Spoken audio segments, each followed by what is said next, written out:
అందరికీ నమస్కారం. ఢిల్లీలో జరిగినటువంటి విద్యార్థి యువజన ఉద్యమానికి కేంద్రం మెడలు వంచింది, తలొగ్గింది. దిగి వచ్చినటువంటి సర్కార్, కేంద్ర విద్యాశాఖ మంత్రి ధర్మేంద్ర ప్రధాన్ ఈరోజు రాజీనామా చేశారు.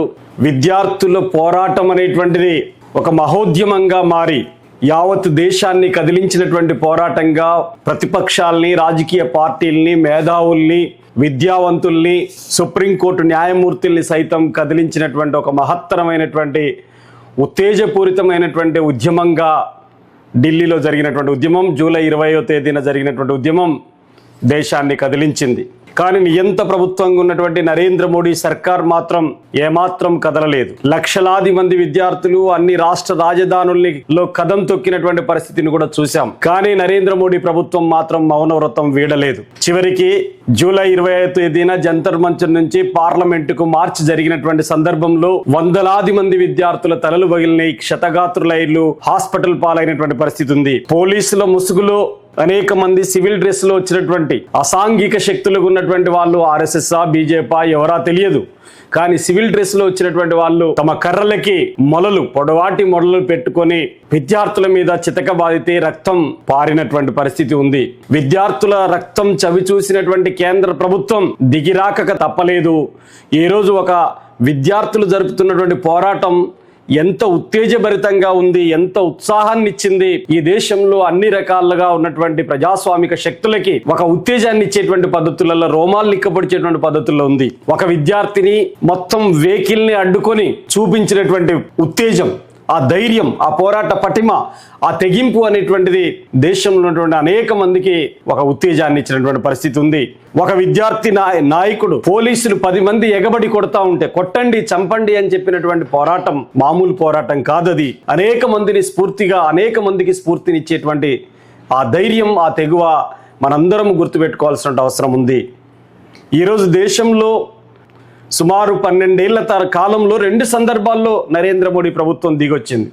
మొదటిది 3 నల్ల చట్టాలు తీసుకొచ్చినటువంటి సందర్భంలో ఏడాది కాలం పాటు లక్షలాది మంది రైతులు పెద్ద ఎత్తున ఉద్యమం చేపట్టారు. 750 మంది రైతుల్ని పొట్టన పెట్టుకున్న తర్వాత పార్లమెంటు సాక్షిగా ప్రధానమంత్రి బహిరంగ క్షమాపణలు చెప్పి నల్ల చట్టాలని వెనక్కి తీసుకుంటున్నా అని చెప్పారు. కానీ ఈరోజు 22 లక్షల మంది విద్యార్థుల యొక్క భవిష్యత్తుతోటి నీట్ పేపర్ లీకేజీకి పాల్పడి 22 లక్షల మంది విద్యార్థుల యొక్క భవిష్యత్తుతో ఆటలాడుకున్నటువంటి, చెలగాటమాడినటువంటి ప్రభుత్వం ధర్మేంద్ర ప్రధాన్ కేంద్ర విద్యాశాఖ మంత్రి నైతిక బాధ్యత వహించి రాజీనామా చేయాలి అంటే 26 రోజులుగా ఉద్యమం కొనసాగినప్పటికీ ఏమాత్రం పట్టించుకోలేదు.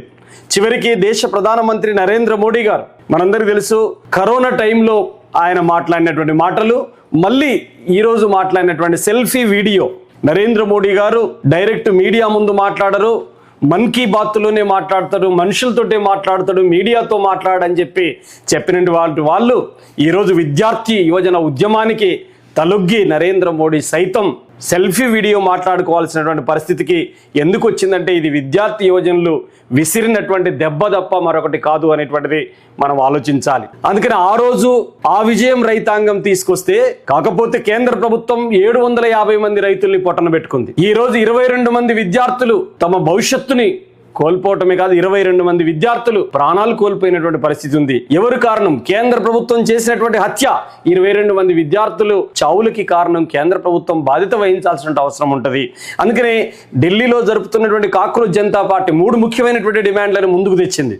ఒకటి, కేంద్ర విద్యాశాఖ మంత్రి ధర్మేంద్ర ప్రధాన్ రాజీనామా చేయాలని చెప్పింది. ఈ రోజు రాజీనామా చేయటం అనేటువంటి జరిగింది. సోనం వాంగ్చుక్ చాలా గొప్ప నిరాహార దీక్ష.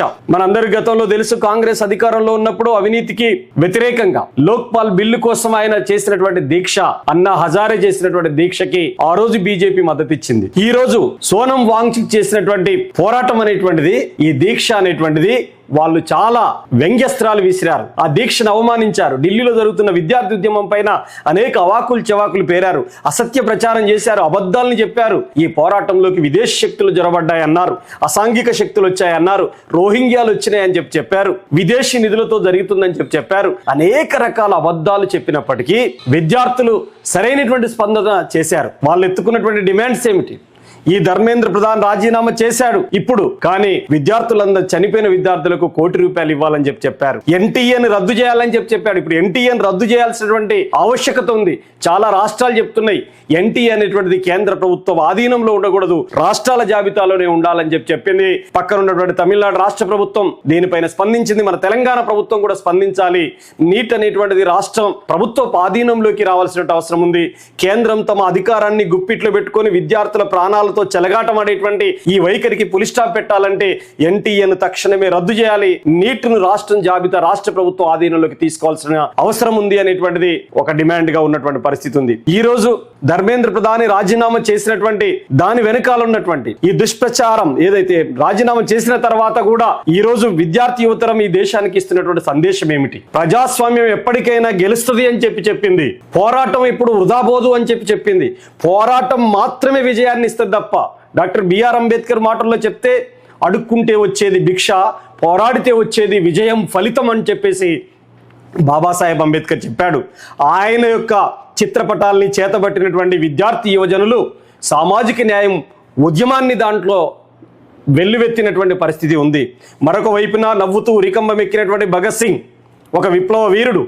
బ్రిటిష్ సామ్రాజ్యవాదాన్ని నవ్వుతూ ఉరికంబం ఎక్కినటువంటి బ్రిటిష్ సామ్రాజ్యవాదాన్ని గడగడలాడించినటువంటి భగత్ సింగ్ యొక్క పోరాట స్ఫూర్తిని వాళ్ళు తీసుకున్నారు. అందుకనే ఇంక్విలాబ్ జిందాబాద్, జై భీమ్ అనేటువంటి నినాదాలు జంతర్ మంతర్ను హోరెత్తించినటువంటి పరిస్థితి ఉంది. చాలా మంది అనేక ముసుగులలో అక్కడికి వచ్చి మద్దతు రూపంలో చెప్పినప్పుడు భారత్ మాతాకి జై అంటే ఆ విద్యార్థులు భారత్ మాతాకి జై అని కూడా నినదించినటువంటి పరిస్థితి ఉంది. అందుకని విద్యార్థుల యొక్క పోరాట పటిమ, సోనం వాంగ్చుక్ యొక్క అమరణ నిరాహార దీక్ష అనేటువంటిది ఈరోజు మొత్తం యావత్ దేశాన్ని కదిలించినటువంటి పరిస్థితి ఉంది. అందుకని వీళ్ళు చెప్తున్నటువంటి మాటలు విదేశీ నిధులు ఏమీ రాలేదు అని చెప్పేసి విదేశాంగ శాఖకు సంబంధించినటువంటి అధికారి బహిరంగంగా స్పష్టం చేసినటువంటి పరిస్థితి ఉంది. విదేశాంగ మంత్రి కూడా మాట్లాడినటువంటి పరిస్థితి ఉంది. అనేక మంది ప్రముఖులు ఈ ఉద్యమానికి మద్దతు ఇచ్చినటువంటి పరిస్థితి ఉంది. మనందరూ తెలుసు భారతదేశంలో ఉన్నటువంటి అన్ని ప్రతిపక్ష పార్టీలు, కాంగ్రెస్, సిపిఎం, సిపిఐ, అనేక పార్టీలు, ఆమ్ ఆద్మీ పార్టీ కావచ్చు, సమాజ్వాదీ పార్టీ కావచ్చు, బహుజన్ సమాజ్ పార్టీ కావచ్చు, ఆజాద్ సమాజ్ పార్టీ కావచ్చు, అన్ని పార్టీలు, బీజేపీ మినహా అన్ని పార్టీలు మద్దతు ఇచ్చినట్టు ఉంది. కొన్ని సందర్భాల్లో నిన్న మొన్న వస్తున్నటువంటి కథనాల్లో ఆర్ఎస్ఎస్ కూడా మద్దతు ఇచ్చినట్టుగా కూడా ప్రకటిస్తున్నటువంటి పరిస్థితి ఉంది. ఆర్ఎస్ఎస్ బీజేపీని నడిపిస్తున్నటువంటి సంస్థ. సహజంగానే ఆర్ఎస్ఎస్ యొక్క శక్తులే ఈరోజు ఈ ఉద్యమం మీద విషం వెదజల్లినటువంటి పరిస్థితి ఉంది. వారు మద్దతిస్తారా ఇవ్వరా అనేటువంటి వేరు పార్టీ అయినా ఈరోజు ఈ ఉద్యమం వెనకాల అనేక ప్రతిపక్ష పార్టీలు, అనేక మంది కమ్యూనిస్టులు, అనేక మంది విద్యార్థి యువజన నేతలు, అనేక మంది సామాజిక కార్యకర్తలు, అనేక ఎన్జిఓ సంస్థలు కూడా దీని వెనకాల ఉన్నటువంటి పరిస్థితి ఉంది. ఇక విదేశాల నుంచి నిధులు ఏం రావట్లేవు అని చెప్పేసి తేలిపోయినటువంటి పరిస్థితి ఉంది. ఎవరిని కొట్టారనేటువంటి దుష్ప్రచారం కూడా ఉంది. విద్యార్థులే ఒక రౌడీ మూకల్లాగా వచ్చి దాడులకు పాల్పడ్డారు. దాంట్లో విద్యార్థులు ఎవరైనా నీట్ రాసినటువంటి వాళ్ళు ఉన్నారా, లేకపోతే వాళ్ళ తల్లిదండ్రులు ఉన్నారా, ఇట్లాంటి అనేక మంది ఇప్పుడు నోళ్లు ముయించినటువంటి పరిస్థితి ఉంది. ఓసై రాములమ్మలు, ఎస్ఎస్ లక్ష్మీలు వీళ్ళందరూ నోళ్లు ముయించుకోవాల్సిన అవసరం ఏర్పడ్డది. మీ ప్రభుత్వం నుంచే విదేశీ నిధులు రావట్లేదని చెప్పేసి నిర్ధారించినటువంటి పరిస్థితి ఉంది కదా, ఇప్పుడు ఎక్కడ పెట్టుకుంటారు మీ మొఖాలు అని చెప్పేసి నేను అడుగుతున్నాను. అంతేకాదు మనం ఆలోచించాలి, విద్యార్థుల మీద లాఠీ చార్జ్ చేసిన దాంట్లో దొంగచాటుకు వచ్చినటువంటి వాళ్ళు, సివిల్ డ్రెస్ లో వచ్చినటువంటి వాళ్ళు, పోలీస్ డ్రెస్ లేదు, పోలీసు యూనిఫామ్ లేదు, బూట్లు లేవు, వాళ్ళ చేతుల్లో లాఠీ లేవు, ఏది లేదు, దొంగచాటుకు వచ్చినటువంటి వాళ్ళు అనేక మంది, వందల సంఖ్యలో ఆ జంతర్ మంతర్ మీద కూర్చున్నటువంటి వాళ్ళు కర్రలు తీసుకొని ఉన్నారు. విద్యార్థులను చితకబాదటానికి వచ్చినటువంటి పరిస్థితి. వాళ్ళే ఈ రోజు విద్యార్థుల మీద అసాంఘిక శక్తుల రూపంలో వాళ్ళు ఆర్ఎస్ఎస్ కార్యకర్తల, బీజేపీ కార్యకర్తల తేలాల్సి ఉంది. కానీ వాళ్ళు మాత్రం దాడికి పాల్పడ్డటువంటి పరిస్థితి ఉంది. అందుకని అసాంఘిక శక్తులు అంటే ఈ ఉద్యమంలోకి వస్తే వాళ్ళు ఆర్ఎస్ఎస్, బీజేపీ అట్లాంటి వాళ్ళు తప్ప మరొకటి కాదు. వీళ్ళు పాకిస్తాను, చైనా, రోహింగ్యాలు అనేక రూపాల్లో దీని మీద మాట్లాడిల్లు. రోహింగ్యాలు ఎవరున్నారో మొత్తం వీడియోలు, సీసీ ఫుటేజీలు మన కళ్ళ ముందు కనపడ్డాయి కదా. బీజేపీ ఐటీ సెల్ ఈ మొత్తం ఉద్యమాన్ని వక్రీకరించేందుకోసం ప్రయత్నం చేసింది కదా. అనేక ప్రధాన పత్రికలు, ప్రధాన మీడియా, భారతదేశంలో ప్రధాన మీడియా స్రవంతి ఎట్టి పరిస్థితులలో ఈ ఉద్యమాన్ని పట్టించుకోలేదు కదా. అనేక ఛానల్స్, ఇప్పుడు T10 కానీ అనేక యూట్యూబ్ ఛానల్స్ ఈ రోజు తీసుకొచ్చినటువంటి ఆ ప్రచారం, విద్యార్థులకు నిలబడ్డటువంటి అండదండలు ఈరోజు ఈ విజయానికి నాంది పలికాయి కదా. అందుకని సుదీర్ఘ ప్రస్థానం, ఆనాటి రైతాంగ పోరాట స్ఫూర్తి, ఈనాటి విద్యార్థి యొక్క పోరాట స్ఫూర్తితో ఉద్యమాలు గనక చేపడితే నియంత ప్రభుత్వాలైన ఆనాడు హిట్లర్ నియంతనే, ఈరోజు నరేంద్ర మోడీ నియంతనే. ఈ నియంత ప్రభుత్వాలు ఎప్పుడు, రాచరిక ప్రభుత్వాలు ఎప్పుడు కూడా ఈ ప్రజాస్వామ్య దేశంలో ఒక్క క్షణం కూడా ఉండటానికి వీల్లేదనేటువంటి విజయాన్ని అవి రుజువు చేయించినటువంటి ఈ ఉద్యమాలకి మనం ఎప్పుడు సదా సెల్యూట్ తో ముందుకు సాగాల్సిన అవసరం ఉంటది. ఒక్క మాటలో చెప్పాలంటే విద్యార్థులు అనేక మంది క్షతగాత్రులైనప్పటికీ ఒక విద్యార్థి చావు బతుకులో ఉన్నటువంటి పరిస్థితి కూడా ఉంది. ఈ పరిస్థితులలో కూడా ఈ ఉద్యమాన్ని కంటిన్యూ చేయడానికి జంతర్ మంతర్ దగ్గర సాగుతున్నటువంటి పోరాటం, దేశాన్ని కదిలించినటువంటి ఈ పోరాటం భవిష్యత్తులో అనేక ప్రజా ఉద్యమాలకి నాంది పలికేటువంటి అవకాశం ఉంది. ఈ ఎవరైతే నియంతలాగా వ్యవహరించి మా ఇష్టారాజ్యంగా మేము పరిపాలన చేసుకుంటాం, రాజ్యాంగంతో పని లేదు మాకు. ఇంకా విచిత్రం ఏమిటంటే సుప్రీంకోర్టు ప్రధాన న్యాయమూర్తి సుమోటోగా తీసుకొని చేయాల్సినటువంటి ఈ అంశాన్ని మాకు ఆ వీడియోలు చూసేటువంటి టైం లేదు, టైం వేస్ట్ అని చెప్పేసి మాట్లాడినటువంటి తీరు ప్రజాస్వామ్యాన్ని అపహాస్యం చేసింది, రాజ్యాంగ స్ఫూర్తిని సమాధి చేసినటువంటి పరిస్థితి ఉంది. ఇలాంటి వార్తలు వింటున్నప్పుడు విద్యార్థులు ఇంకెంతమంది ప్రాణాలు ఇవ్వాల్సి వస్తుందో ఏమో, ఎన్ని లాఠీలు విద్యార్థుల తలలు పగలగొడతాయో ఏమో అనేటువంటి అభద్రత ఉండేది. ఈ రోజు ధర్మేంద్ర ప్రధాన్ రాజీనామా తర్వాత కూడా ఇంకా అనేక డిమాండ్లు మిగిలి ఉంటాయి. ఆ డిమాండ్ల పరిష్కారం కోసం కూడా పోరాటం కొనసాగించాల్సిన అవసరం ఉంది. ఆ పోరాటంలో అందరము కలిసి ముందుకు సాగాల్సిన అవసరం ఉంది. పోరాటమే విజయానికి నాంది ఉంటది ఎక్కడా కూడా. అందుకనే మరొకసారి డాక్టర్ బిఆర్ అంబేద్కర్ మాటల్లోనే లొంగిపోయేవాడు బానిసవుతాడు, పోరాడేవాడు వీరుడవుతారు అని చెప్పారు. ఈ రోజు విద్యార్థులే వీరులయ్యారు, విద్యార్థులే విజయం సాధించారు, విద్యార్థులే ప్రజాస్వామ్యానికి దిక్సూచిలాగా ఉంది. విద్యార్థి పవర్ అంటే భారతదేశం యొక్క పవర్ గా రుజువు చేయించినటువంటి విద్యార్థి లోకానికి, దానికి అండగా నిలబడ్డటువంటి ప్రతి ఒక్కరికి, ఈ పోరాటంలో పాల్గొన్న బయట నుంచి సపోర్ట్ చేసిన ప్రతి ఒక్కరికి పేరు పేరున సెల్యూట్ తెలియజేస్తూ ఆ ఉద్యమానికి మరొక్కసారి జేజేలు పలుకుతూ ఆ ఉద్యమం యొక్క అడుగుజాడల్లో భవిష్యత్తులో మరిన్ని ప్రజా ఉద్యమాలు పెరగాలని, రావాలని, నియంతల కాలం చెల్లిపోవాలని, ప్రజాస్వామ్య దేశం ఫరిడవిల్లాలని చెప్పేసి మనస్ఫూర్తిగా ఆకాంక్షిస్తున్నాను.